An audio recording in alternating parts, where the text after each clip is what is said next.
Hey everybody, welcome back to the channel. Getting back to work on the Gladiator in this video.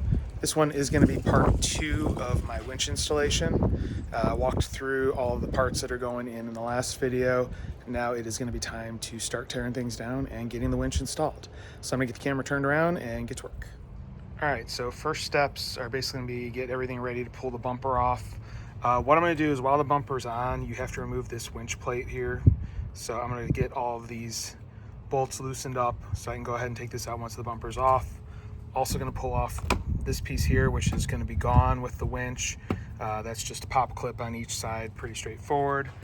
And then if you have a skid shield on the bottom, you need to remove that because that attaches the bumper to the frame as well. So a bunch of bolts hold that in, so I'm gonna go ahead and get that off. So once those parts are off, then I'll come back and we can walk through getting the actual bumper off. All right, update time. You can see I've got the skid plate removed. That was 13 millimeter head bolts. I believe there was a total of 7 of them, 5 across the front and then 1 on each side. It does look like those holes are pretty oblong, so hopefully putting this on with the new spacer for the winch, I won't have to open any holes up or anything. Once that was off, I did take out the front cover. That fills in the, basically where the Fairlead's gonna mount.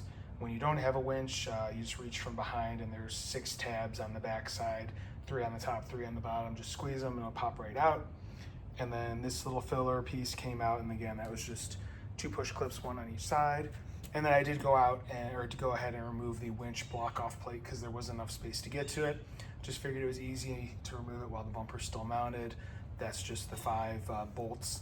Those are a T45 Torx bit to get those out. So next up on the removal is going to be, have to disconnect the fog light harness, get that done, and then on the back side of the bumper, there should be 8 nuts, 4 each side, 2 on each side of the frame end. Those all need to be removed, and then the bumper should come off. And there we have it. Bumper is off.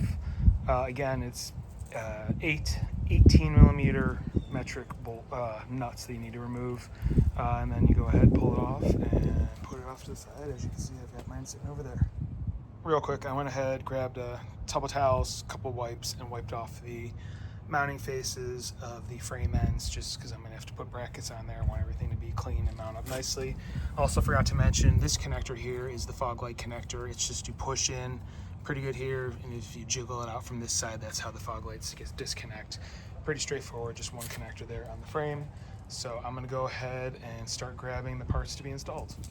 Alright, so here is the new mount plate, and it goes basically as you see it, this orientation. Those are the ends that go over the frame rail, horn ends, and then there's 2 bolts, 1 on each side here, that hold it in as well.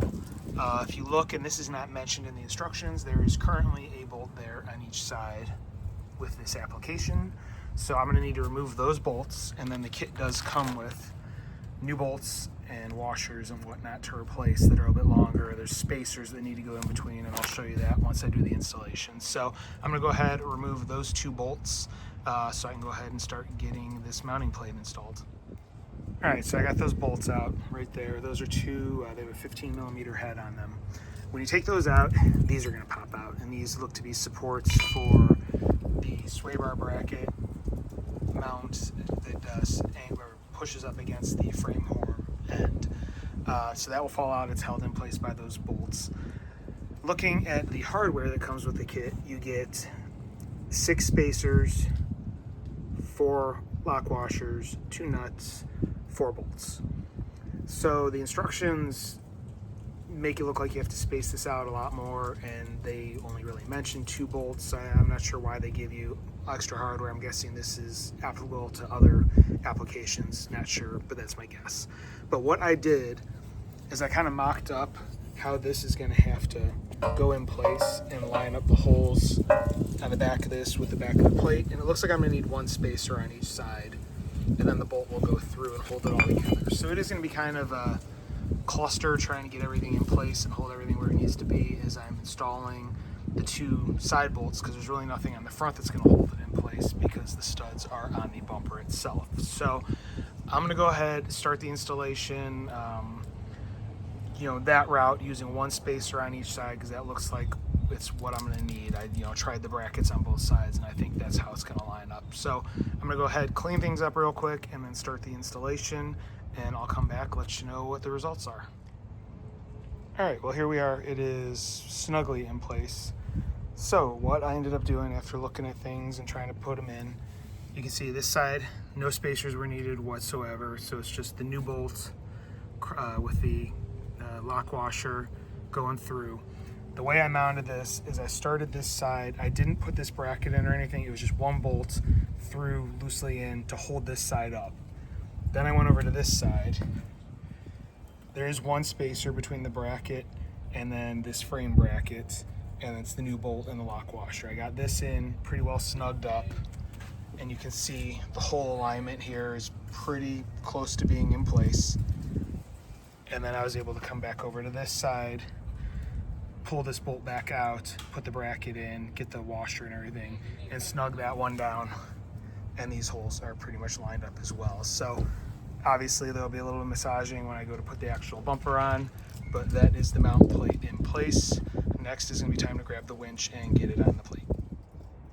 All right, so as you can see, I went ahead and took the grill off. I was thinking about it, and that'll just make it a lot easier to run the wires through.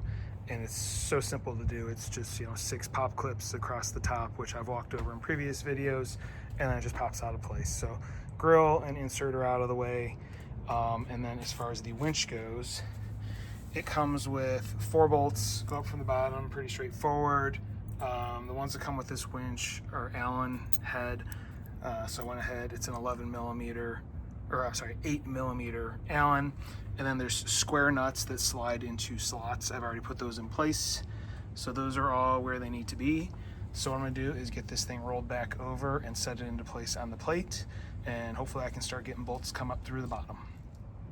And there you have it. Winch is mounted, 4 bolts all snugged down and in place. Looks pretty centered as far as the truck grill goes and all that stuff. So pretty happy with where it's at. So next is going to be, I got to get the cables run through, then I can put the grill back in, and then it'll be time to put the bumper on. So I'm going to go ahead and start with the cables. As you can probably see here, I did find some wire loom that I had laying around. Went ahead and put that over the positive just because better be safe than sorry, even though I do have a fuse that I'm going to be installing in line as well. I just really don't want that wire grounding out on anything metal if it rubs or anything like that or gets pinched. So like I said, better be safe than sorry. So I'm gonna go ahead, route those cables up towards the battery, and then I can start getting the grill reinstalled. All right, I'm about to put the grill back on, but I want to show you how I ran the wires. You need to tuck them under this, so that way there's not gonna be any interference with the grill here. And then there is a soft spot in the radiator support here that you can run both wires through, and then they tuck up underneath, and I have them coming up right to there by the AC lines, and right now they're just draped right there. So that's how the wires are run. Plenty of length to get to the battery. So I'm gonna go ahead and get the grill and my grill insert reinstalled, and then it'll be time for the bumper. All right, grill is reinstalled, everything's in place there, and all the clips are put back in. So next on the list is gonna be to grab the bumper and start getting that mounted up. I'm sure this is gonna be a little bit of a difficulty because I'm gonna have to try and realign all those studs with now this new plate in place, but just take your time when you're doing it, and you should be able to get it. Like I said, I snugged this down where all the holes seem to be pretty much in line, so hopefully it goes in without too many problems. And there it is, bumper reinstalled. Everything did line up fine. Studs went in where they were supposed to without an issue. As you can see, I reconnected the fog light connector there. So as far as the nuts go and getting everything tightened, the 4 outer ones on each, the 2 each side, 4 outer ones, easy, no problem. The inner upper ones, decent, you can get to them, not too bad. The 2 inner bottom ones, you will spend more time on those 2 than anything else combined. They are a pain in the butt, so be prepared to be swearing and use a mismatch of different size ratchets, wrenches, things like that, but you will get them eventually. So bumper is in, now it's going to be just putting the rest of the stuff back on. All right, next on the list is the Fairlead and the cover plate that comes with Quadratec kit to cover all of these wonderful mounting holes in the front bumper. Problem is the Fairlead with the winch comes with these bolts here, which these are M12 1.75, and they're roughly an inch long. I forget what the actual metric length is. With that cover plate, they are not long enough to go through the Fairlead cover plate and steel bumper. So I went out to the hardware store. Unfortunately, my local hardware store is terrible about metric fasteners, but they did have 1/2 inch, which is almost identical. It's just ever so slightly larger, but it will fit in all the holes. I double checked. So I got this one. It's about 1/4 inch longer. So I think it's a 1/2-13 if I remember correctly. So I got 2 bolts and then the matching jam nuts for the backside to go ahead and install this. I can use the washers that came with the winch hardware because those will fit on the 1/2 inch. That, like I said, is a very minimal difference, the 1/2 inch between the M12. So time to go ahead and get the Fairlead installed on the front of the bumper. And there it is, Fairlead and cover plate installed. It was a 3/8 Allen socket and then a 3/4 ratchet or socket for the nuts. Pretty straightforward, much easier to get this installed than the frame bolts. So there you go, looks pretty good. Next on the list, I'm gonna need to get the hook installed and then get this thing wired up so I can test it out. All right, so I did wire it up just directly to the battery for now. I do plan on putting a fuse in here, but you can see the positives hooked up there. And then I put the ground right there on another chassis ground that was in the vehicle. And I've got the wired remote plugged in because I haven't grabbed the wireless yet. But as you can see, it works. It's releasing, so that is a huge plus here. There we go. Try and get a good hold of it, but it's feeding out and pulling back in. So we have a winner. So everything seems to be working pretty good. Happy with that. So next I'm gonna go ahead and get the hook installed on the end, and then I can get this pulled in for now, and that will be good enough. I will still have to pull it completely out, and according to the instructions, you need to have it hooked up to something that's at least 1,000 pounds, and then tension the line. It is an 82-foot line. Got to figure out where I'm going to do that and what I'm going to hook it to. I may just try and hook it to one of my other cars and do, pull it up the driveway or something like that. We'll see. But that is going to be down the road. I'm going to go ahead right now, grab the hook and get that finish installed. And there it is, hook installed and everything tensioned back in place for now. So that is pretty good. Last thing I need to do is get the skid plate reinstalled on the front end. So I'm gonna go ahead and get that cleaned up and start getting that bolted back in place. All right, skid plate reinstalled. Thankfully, the holes did have enough play in them where I was able to get everything bolted back on, no problem. So didn't have to modify anything. It was a direct reinstall, so that is all set there. So basically this project is near completion. I did go ahead and double check, look down, make sure that the wires weren't going to rub on any belts or anything like that. Where I do have the positive and negative coming up and around, they are away from the pulleys, so all set there.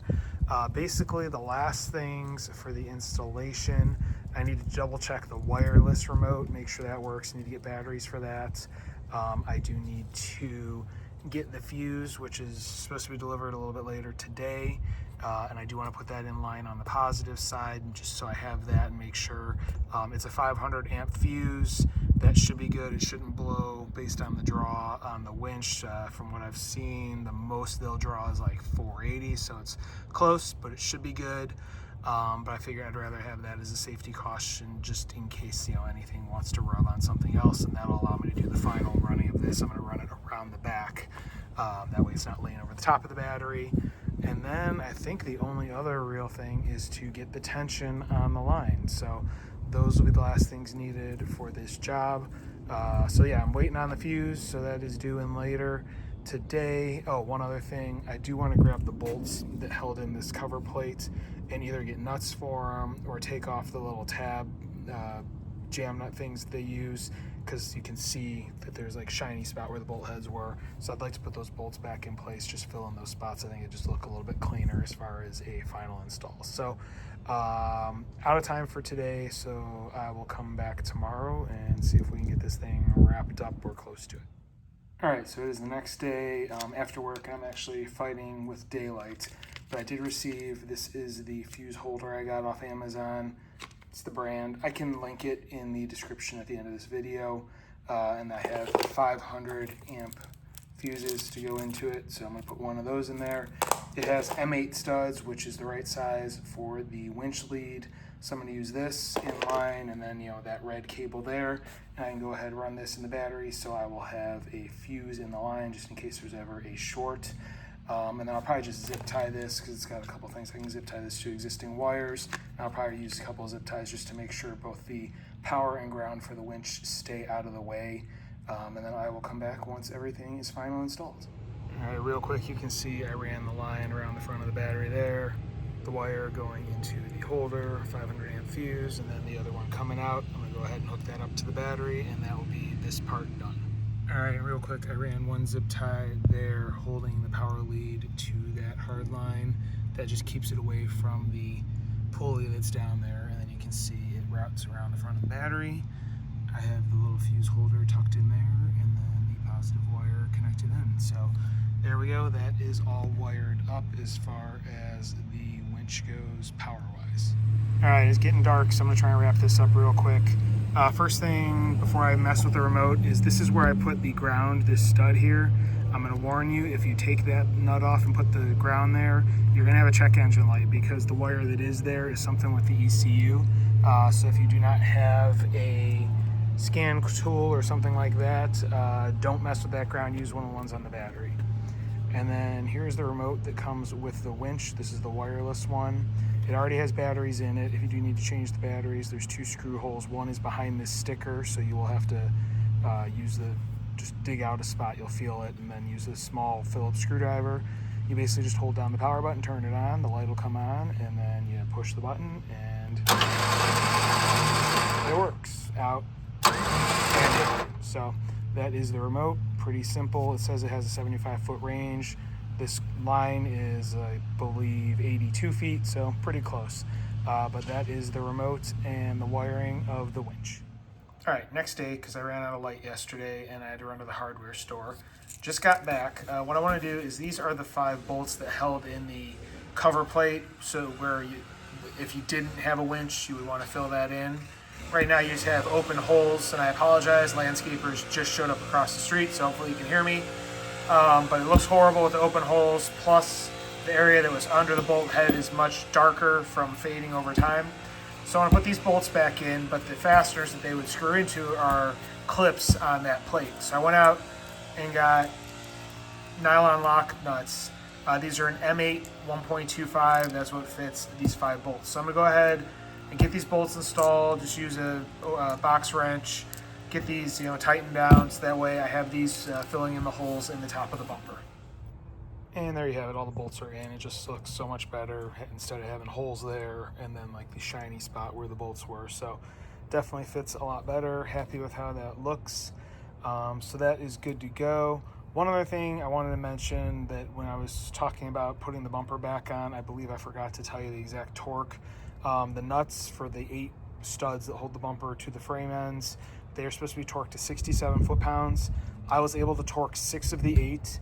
As I said previously, the lower ones on the inside, it's really hard to get anything in there. You're pretty much just using an open-ended wrench to get to them and just basically torquing it as hard as you can. So that was how I got to those. It was kind of a good and tight situation, but the 2 outers and the upper on both sides, those all got torqued to the required 67 foot-pounds. All right, well, I think that's going to about do it for this video. That's pretty much everything with the winch installation. The only thing that's missing is pre-tensioning the line, something you have to do anytime you have a new winch line. Sadly, I really don't have anywhere I can hook this to. The best way to do it is to basically strap it to a tree and then pull yourself towards the tree. I'm thinking about how I'm going to do it. I might just have to wait till the next time I go wheeling. It's either that or I'm going to have to hook up to one of my other cars and basically tow them in and have my wife sitting in it or something like that, holding the brakes, because you need to have about 1,000 pounds of load is what it's looking for. So other than that, the installation's done. So yeah, I'm gonna wrap this up here. Hope you enjoyed it. Hope it was informative for you. If you like what you saw, please hit like, please hit subscribe, please hit the notification bell. There's going to be more stuff coming along for the Gladiator as well as the Cobra and the MR2, so hopefully you want to follow along. If you have any questions or comments, please leave them in the comment section below. I do review them and I will reply. That being said, thank you very much for watching and have a great day.